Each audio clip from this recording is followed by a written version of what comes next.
The Cowboys are the biggest draw. It's the sport's biggest brand. I didn't say the Cowboys are the best by any stretch. That's not at all what I meant. They're the biggest brand, the biggest draw.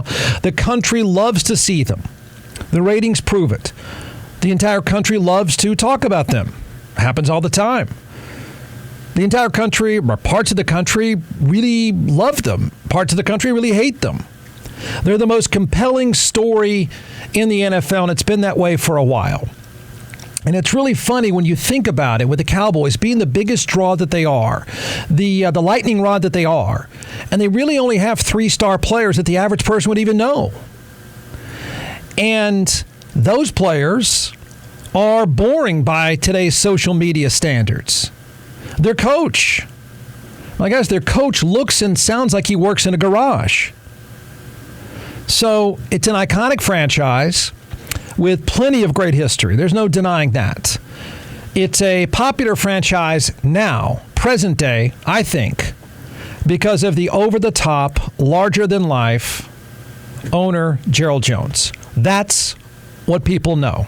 That's what people gravitate to. That's what people argue about. That's what people talk about. And oh my gosh, he's a dumpster fire.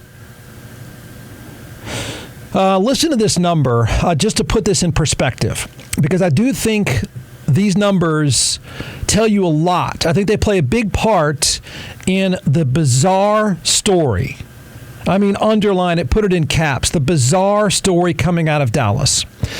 In the first 30 Super Bowls, the Dallas Cowboys played for the right to play in the Super Bowl 16 times.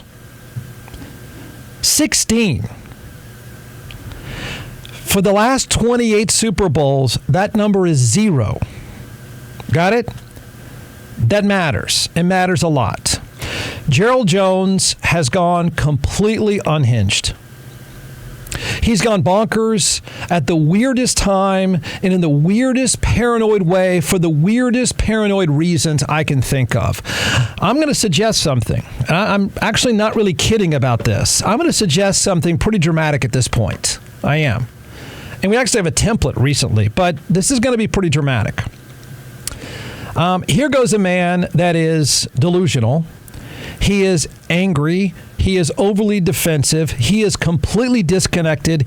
He's clueless. Tell me I'm wrong. It's made headlines everywhere because he's absolutely losing it. All right. In an interview with Clarence Hill Jr. So you know, Clarence Hill has been covering the Cowboys for a long time.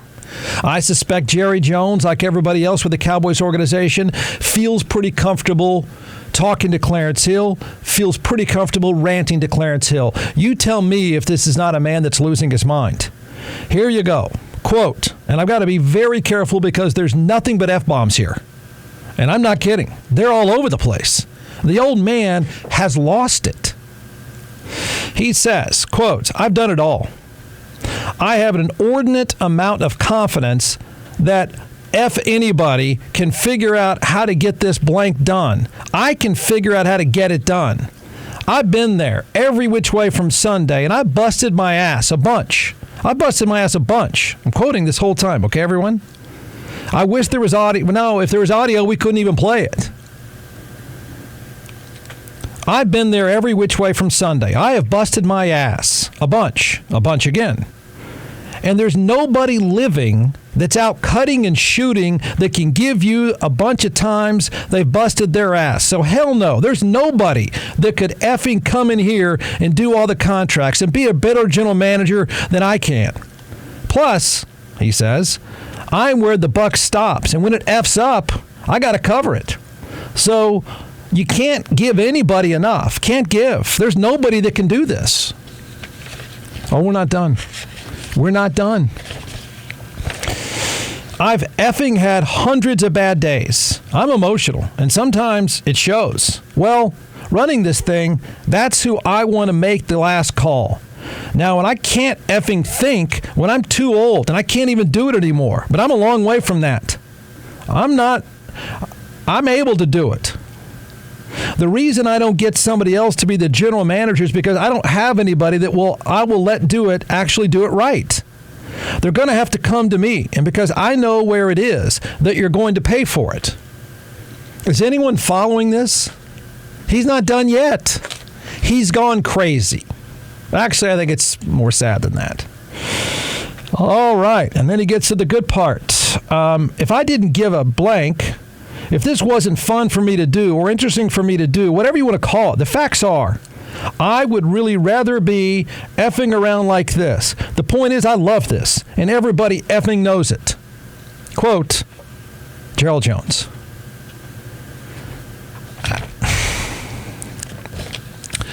Wait, Jeff, why did he lose it? I don't know. But he lost it. Why would he go here on the day that he just re-signed, okay? The day that he just re-signed one of the best receivers in football. Why would he end up in this psychotic F-bombing place? Why? You know, he re-signed a guy, and it should be a badge of honor for him. He shouldn't have been dropping F-bombs. He should have been saying, man, I'm great to have my guy here. He went bonkers. Why would he flip out at this point in the season, right? Why would he be so unhinged? Why would he be so ridiculously combative right now? Why? I can tell you why. I think I can tell you why. He's heard the noise. He's heard a lot of the noise. He's been questioned as a football operator this entire offseason, and for very good reason. No sensible person that's followed the offseason would say otherwise. He has been questioned and criticized, and he just lost it. He lost it. And I think he's extra sensitive, not about CeeDee Lamb or Dak Prescott or, you know, the $11 billion valuation on the Cowboys. I think something else finally triggered him. That, and I think he's really old, and it's kind of scary the way he sounds. It's not comfortable. I've got a solution. I do. I'm going to offer up something that's not very comfortable, but I think he's really sensitive, overly sensitive about a move that he has made that is blown up in his face. It's completely blown up in his face in front of everyone. And it's impossible for him not to notice, and he should notice. He's combative and crazy in his defense of a player he traded for, a player he gave guaranteed money for, a player that was put on Craigslist by the San Francisco 49ers in order to cut their losses. The 49ers said, man, we blew this one, cut our losses and move on. He turned around and now looks like a fool. He looks like a fool, and he's put his foolish move on display. And believe it or not, of all the things that have happened, of all the star players, of all the money, a third-string quarterback is what set him off, I think. I really do. Because he's flipping out, right? And so the 49ers were given a gift by Gerald Jones. And I think he follows the news pretty closely, probably too closely. And sooner or later, he had to hear, wasn't just noise, he was hearing a lot of opinions that were spot on. You look like a fool, old man. You really do. And they're laughing at him. The 49ers are laughing at him. Probably the whole league is laughing at him. Trey Lance is a third-string quarterback. Nobody cares. Nobody cares. You can't name a third-string quarterback anywhere else. No one cares. It's lawn furniture to most franchises.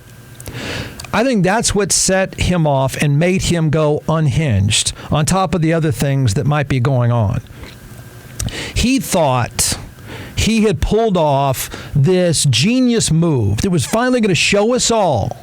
You people don't know deal making like I do. You people, you think I didn't know football. Look what I pulled out here. I saved money on the star quarterback, and I found this diamond in the rough when all of you were laughing at me. Who's laughing now? That's what he thought he had pulled off. And oddly enough, at this crazy stage in his life, he bet a lot on that. So much so that when it blew up in his face and everyone laughed at him, he became unhinged. I don't know how you don't say that rant that he went on, the F-bomb rant that he went on, is not unhinged. That's just nuts. He thought he had Dak Prescott's replacement. That's what he thought.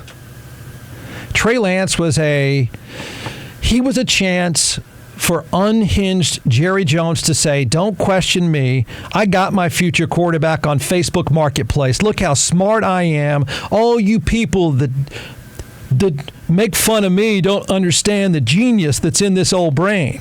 And I pulled off the move of the year. I pulled off the move of the next 5 years. I'm a deal-making fool is what he thought he had pulled off. And just the opposite happened. It was a joke. Instead, he looks like he forced.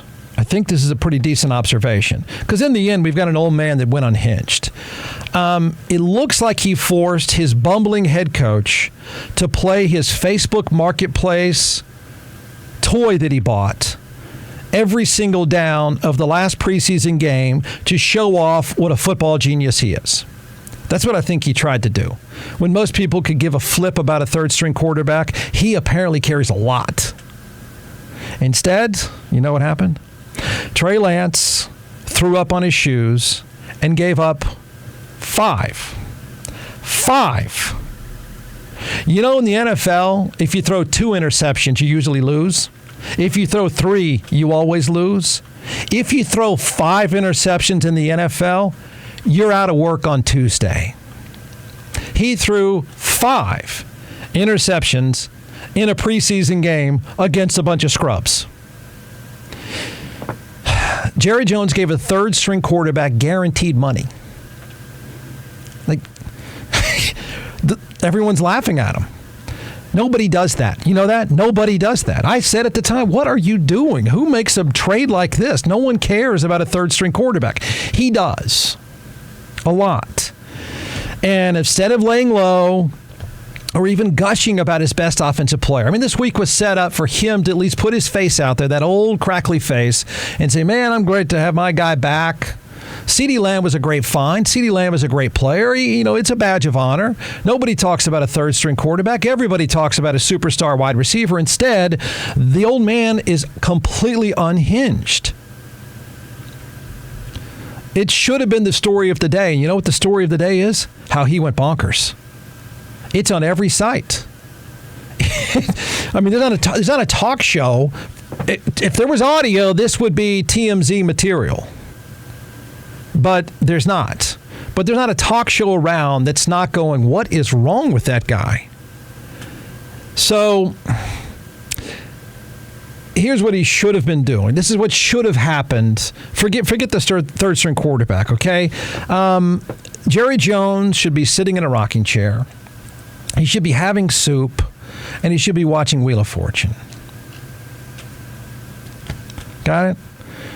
Instead, he went bonkers. He went crazy bonkers. So it's the story of the day on every sports and news site. The headline will be some version of Cowboys owner goes on unhinged F-bomb rant. Okay? Whatever variation of that you would like to write up, you can put that on every news site there is. So it's a terrible look. I don't think he knows. It's a terrible look, but it's a terrible look. It's just weird. It's at the end of a long and weird off season. Where to even start with this? With the F-bombs. I've never even heard him go off like that. So, look, here's the bottom line. This ownership is no longer productive, nor is it healthy. It's really not. It's not good. It's not a good look. This is not a good moment. You can make fun of him all you want. This is kind of pathetic. So here's what needs to happen but won't happen. The commissioner of the NFL needs to quietly step in.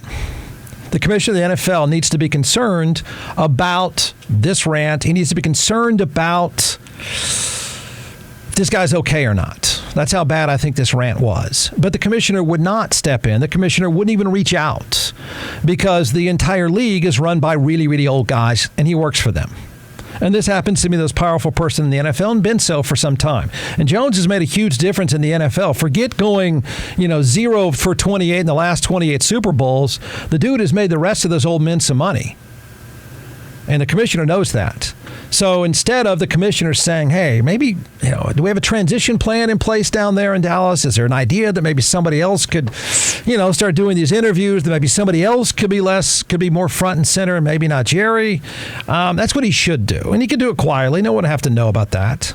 It'd probably be the right thing to do. It'd be the smart thing to do. You don't want to embarrass an iconic brand, and Jerry's now embarrassing an iconic brand. It's just a bad look.